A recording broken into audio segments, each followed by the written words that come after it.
వైఎస్ఆర్ కడప జిల్లా ప్రొద్దుటూరు పట్టణం దొరసానిపల్లి వద్ద సోమవారం శ్రీ సివిఎన్ మౌలిక శారీ సెంటర్ మొదటి వార్షికోత్సవ కార్యక్రమంలో ముఖ్య అతిథులుగా హాజరై కేక్ కట్ చేసి శుభాకాంక్షలు తెలియజేసిన శాసనసభ్యులు రాచమల్లు శివప్రసాద్ రెడ్డి, టీవీ జబర్దస్త్ యాక్టర్ వర్ష పాల్గొన్నారు. అందరికీ నమస్కారం.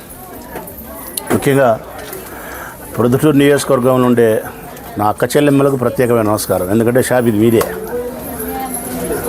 ఆడవాళ్లకు అన్నిటికంటే ఇష్టమైంది సీరియల్. అందుకే మొట్టమొదట వైఎస్ఆర్ కడప జిల్లా ప్రొద్దుటూరు మున్సిపాలిటీ పరిధిలోని 1వ వార్డు నందు సోమవారం వాలంటీర్లు, సచివాలయ సిబ్బంది, గృహ సారథులు, సచివాలయ కన్వీనర్లు, వైఎస్ఆర్సీపీ కార్యకర్తలు 200 మందికి ప్రమాదవశాత్తు మరణిస్తే 10 లక్షల రూపాయలు, సహజ మరణానికి 2 లక్షల రూపాయలు వచ్చేలా ఇన్సూరెన్స్ బాండ్లను వైఎస్ఆర్సీపీ రాష్ట్ర అదనపు కార్యదర్శి పోరెడ్డి నరసింహారెడ్డి ఆధ్వర్యంలో ప్రొద్దుటూరు శాసనసభ్యులు రాచమల్లు శివప్రసాద్ రెడ్డి చేతుల మీదుగా అందజేయడం జరిగింది. ఈ కార్యక్రమంలో పోరెడ్డి నరసింహారెడ్డి తయారు చేపించిన 2024 సంవత్సర సంక్షేమ పథకాలు, ప్రొద్దుటూరు అభివృద్ధి పనులతో రూపొందించిన నూతన సంవత్సర క్యాలెండర్ను ఆవిష్కరించడం జరిగింది. ఈ కార్యక్రమంలో మున్సిపల్ చైర్పర్సన్ భీమునిపల్లి లక్ష్మీదేవి నాగరాజు, 1వ ward councillor Panditi Saroja, RPCA member Kakarla Nagaseshareddy తదితరులు పాల్గొన్నారు. ఎంతో పరమ పవిత్రమైన సుబ్రహ్మణ్య షష్ఠి సందర్భంగా వేకువజాము నుంచే భక్తులు స్వామివారికి ఎంతో భక్తి శ్రద్ధలతో పాలాభిషేకాలు నిర్వహిస్తున్నారని శ్రీమంతుల శ్రీనివాస్ అన్నారు.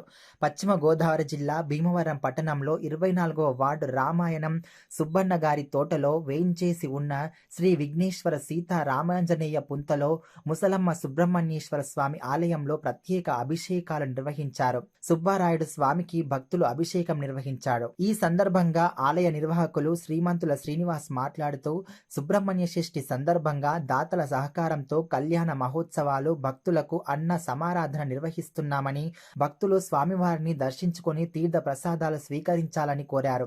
ఈ కార్యక్రమంలో ఆలయ అర్చకులు, ఆలయ నిర్వహణ సభ్యులు పాల్గొన్నారు. రామాయణ సుబ్బన్న గారి తోటలో వేయించేసి ఉన్న కుంతల ముసలమ్మ గుడి ఆవరణలో సుబ్రహ్మణ్య స్వామి ఆలయం వద్ద ఈరోజు షష్ఠి కళ్యాణ మహోత్సవాలు అంగరంగ వైభవంగా జరుగుతున్నాయి. తెల్లవారుజాము 3 గంటల నుండి భక్తులు అధిక సంఖ్యలో వచ్చి స్వామివారికి స్వయంగా అభిషేకాలు చేసుకుంటూ పశ్చిమ గోదావరి జిల్లా కాళ్ళ మండలం పెద అమిరం గ్రామంలో వేంచేసి ఉన్న స్వయంభూ శ్రీ ఆదినాథ్ భగవాన్ జైన్ దేవాలయాన్ని పశ్చిమ గోదావరి జిల్లా అడిషనల్ ఎస్పీ సుబ్బారాజు దర్శించుకున్నారు. ఈ సందర్భంగా ఆయన మాట్లాడుతూ, ఎంతో ప్రాముఖ్యత కలిగిన ఈ ఆలయాన్ని దర్శించుకోవడం ఎంతో ప్రశాంతత కలిగించిందని అన్నారు. ఆంధ్రప్రదేశ్లోని ఇటువంటి పాలరాతితో నిర్మించిన జైన్ దేవాలయం భీమవరంలో ఉండటం అదృష్టంగా భావిస్తున్నామని, ఈ ఆలయం ఆహ్లాదకరమైన ప్రదేశం ఉండడంతో ఆధ్యాత్మిక ప్రశాంతత లభిస్తుంది అని అన్నారు. ఆలయ చరిత్ర, జైన్ తీర్థంకరుల వివరాలను జైన్ సంఘం నాయకులు హాగ్మక్ లాల్ జైన్ తెలిపారు. ఈ కార్యక్రమంలో ఆలయ కార్యదర్శి వినోద్ జైన్, జైన్ సమాజ్ నాయకులు ప్రకాష్ జైన్, ప్రమోద్ జైన్, సంఘ సేవకులు అల్లు శ్రీనివాసులు పాల్గొన్నారు. భీమవరం సమీపంలో ఉన్నటువంటి పెదమేరం గ్రామంలో వేయించేస్తున్నటువంటి శ్రీ భగవాన్ ఆదినాథ్ జైన్ దేవాలయానికి మరి ఈరోజు పశ్చిమ గోదావరి జిల్లా అడిషనల్ ఎస్పీ గారు గౌరవనీయులు సుబ్బరాజు గారు ఈరోజు పశ్చిమ గోదావరి జిల్లా భీమవరం ఉండి రోడ్లోని Raj dental hospital implant centre వారి ఆధ్వర్యంలో భీమవరం చింతలపాటి బాపిరాజు హైస్కూల్ నందు ఆదివారం ఉచిత దంత వైద్య శిబిరం నిర్వహించారు. ఈ క్యాంపు ప్రారంభించిన రిటైర్డ్ స్కూల్ హెచ్ఎంఎస్ మునిరత్నం మాట్లాడుతూ, మన అవయవాలలో దంతాలు కూడా ప్రత్యేకత కలిగి ఉన్నాయని, వాటిపై ప్రతి ఒక్కరూ ప్రత్యేక శ్రద్ధ కనబరచాలని, వాటిని నిర్లక్ష్యం చేయడం ద్వారా ఆహార సమస్య ఏర్పడి దీర్ఘకాలిక వ్యాధులు సంభవిస్తాయని, ఇటువంటి వైద్య శిబిరాలను సద్వినియోగం చేసుకోవాలని కోరారు. రాజ్ డెంటల్ హాస్పిటల్ వైద్యులు బి రాజశేఖర్ మాట్లాడుతూ, ఈరోజు ఈ శిబిరంలో 100 మందికి వైద్య సేవలు అందించి ఉచితంగా మందులు అందించామని తెలిపారు.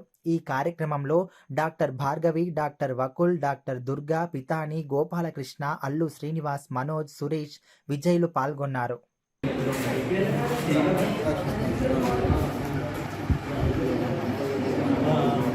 అవయవాల్లో దంతాలు అనేవి చాలా ప్రాధాన్యత కలిగి ఉంటాయి. ముఖ్యంగా మనం బలంగా ఉండాలంటే ఆహారం తీసుకోవాలి. మరి ఆహార వ్యవస్థలో మరి దంతాలకి వచ్చినటువంటి ఇబ్బందుల వల్ల వాళ్ళు సరైన ఆహారం తీసుకునే అవకాశం లేకపోవడం వల్ల మరి ఆరోగ్యం అనేది పూర్తిగా దెబ్బతింటుంది. ముఖ్యంగా ఈ దంతాల విషయంలో చాలా జాగ్రత్తలు వహించాలి.